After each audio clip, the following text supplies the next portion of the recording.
ஒரு சம்பவத்தை பாருங்கள். முஸ்லிம் என்கிற நபிமொழி தொகுப்பில் 5678வது நபிமொழி. அல்லாஹு தஆலா ஒரு அடியானை அழைத்து, நீ இந்த நாளை குறித்து என்ன நினைத்தாய் என்று அல்லாஹ் கேட்பானாம்.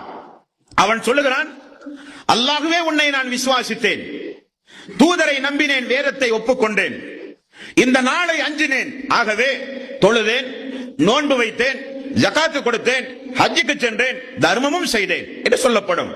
உடனே அல்லாஹ் அவனை தனியாக ஒரு இடத்திலே நிப்பாட்டுவான். இதே போல அவனுடைய சதைகளையும் அவனுடைய தோள்களையும் அவனுடைய எலும்புகளுக்கும் அல்லாஹு தஆலா கட்டளை பிறப்பிப்பான், பேசுங்கள் என்று. பேசினால் அவன் செய்த இபாதத்துகள் உண்மை, ஆனால் அவன் முனாஃபிக், மக்களுக்காக வேண்டி அந்த இபாதத்தை செய்தான். உடனே அந்த மனிதன் பதறுகிறான். அப்பொழுது அல்லாஹ் பயன்படுத்துகிற வார்த்தை வதாலிக்கல் முனாஃபிக். இவன் யார் என்றால் இவன் ஒரு நயவஞ்சகன். வதாலிக்கல் லதீன யஸ்ஹத்துல்லாஹு அலைஹி. அந்த நாளில் அல்லாஹு தஆலா மிக மிக கடுமையான கோபத்தை அவன் மீது செலுத்துவான்.